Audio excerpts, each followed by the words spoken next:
Winter is coming. In today's episode, I will be sharing how I prepare my cottage garden to withstand the impending freezing temperatures.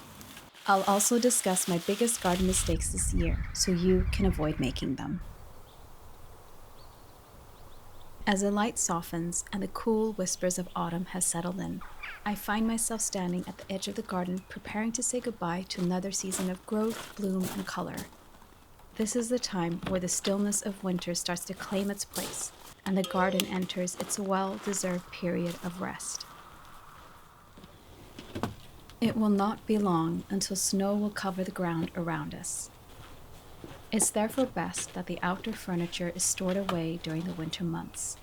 They've served their purpose, gathering memories of long afternoons in the sun. But now it's time to clean them off, wipe away the dust and the bits of summer before bringing them inside.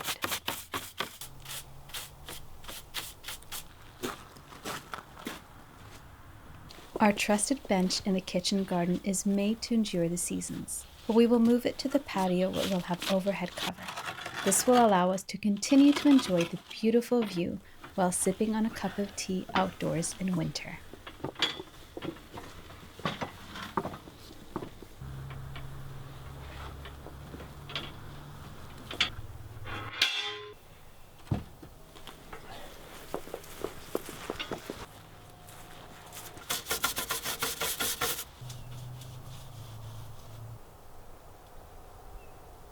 I remember the first year the mint popped up in spring following a harsh winter.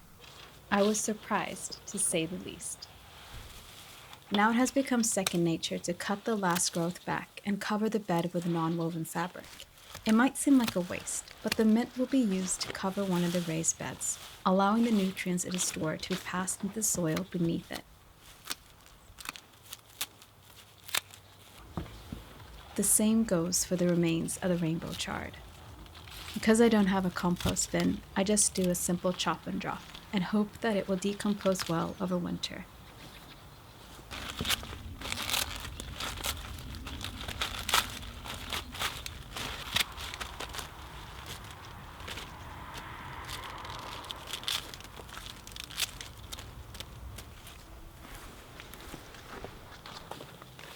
This is the fourth year the string and fabric have come in handy. Together they protected my perennial herbs well over winter. I can feel the fabric is starting to change in texture, so it's soon time to replace it, perhaps with jute next year.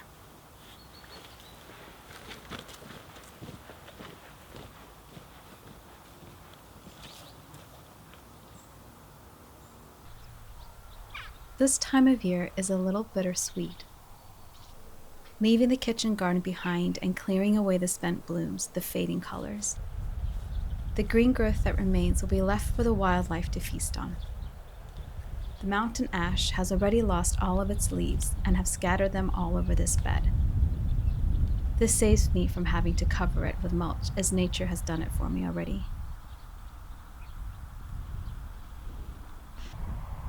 Time has come to cut back the raspberry canes that have borne fruit. They die after the berries have matured and need cutting back to stimulate new growth for the following year. We have both summer and autumn raspberry varieties here, both of which bear fruit on foliage that is a year old. We only planted these here last year, replacing other raspberry plants that stopped bearing fruit. I was afraid there was a viral disease affecting the older plants from fruiting, so we dug out the soil and replaced it. So far, these plants are doing well. It's important to cut back dead growth at the base of the plant to prevent disease taking hold. This also allows good airflow, which is important to promote plant health. There are still several berries that have not had time to mature yet. I'll leave them be so the wildlife has something to eat during the colder months. Some of the perennials can do well with a little bit of extra protection. As you can see, something has taken a liking to our young gooseberry plant. Jute fabric will protect it from the cold and from wildlife eating and potentially killing the plant over winter.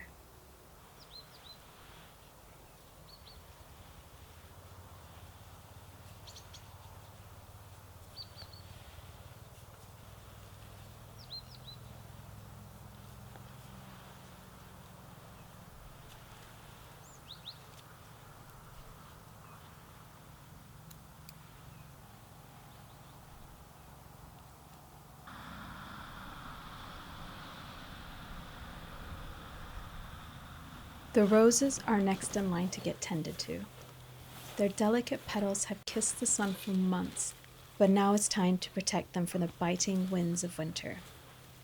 Jute fabric works well here too, allowing the plant to breathe while protecting it from both the cold and gluttonous deer.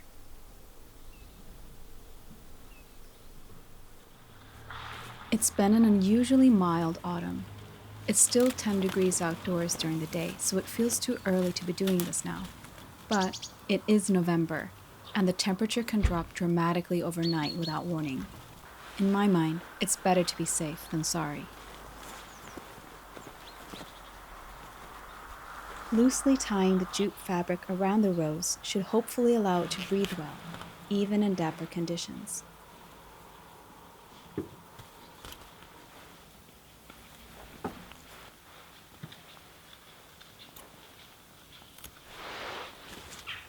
I've come to realize that you can never have enough jute fabric or string.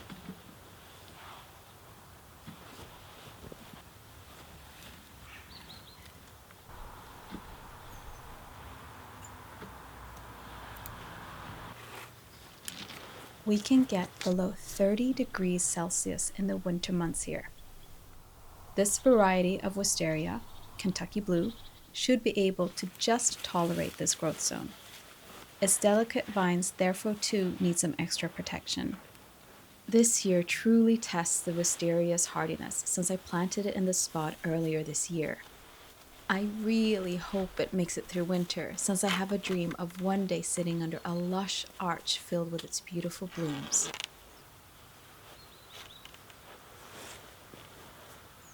Remember all those leaves I gathered in the last episode? Well, I will use some to place them around the base of the plant to ensure some extra insulation.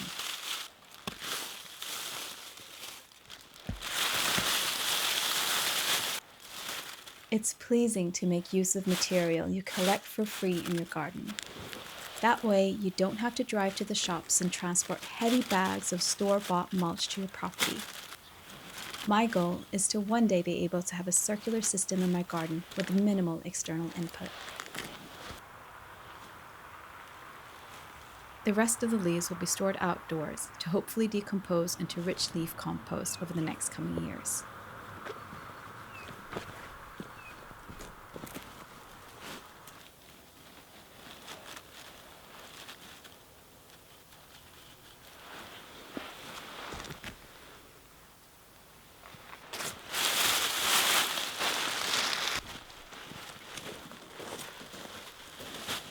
In the stillness, I begin to think about next year.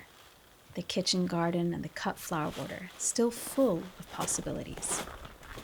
Now is the time to dream, to plan. What veggies do I want to try to grow next year? Which flowers should I skip propagating? Let's grab a hot drink and reflect on the year that's been.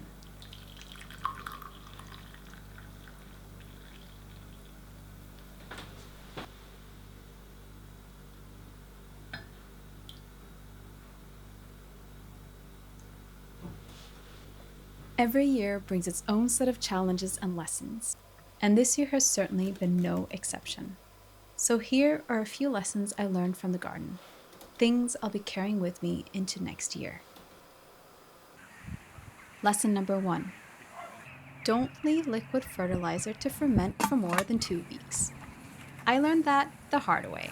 A little too much time brewing, and I ended up with a concoction that was, well, let's just say more potent than I intended.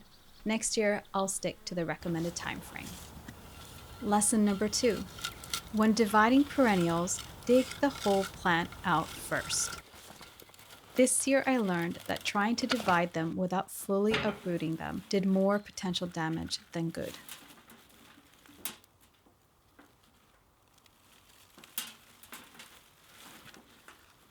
Cabbage moths. Lesson number 3. They are stealthier than you think. No matter how many physical covers I put over my brassicas this season, those moths always found a way in. Next year I'll be trying natural physical boundaries like tomato cuttings to confuse them. And speaking of pests, lesson number 4. Ants. Ants in the veggie garden, ants in the raised flower beds. I had no idea how much of an issue they could be. I've read a little bit about natural ways to deal with them, but I'll be digging deeper into that before next spring. And finally, lesson number 5. Some flowers are just not meant to be. Cosmos in July versus cosmos in October. Hardly any had time to bloom, and the snapdragons, not at all.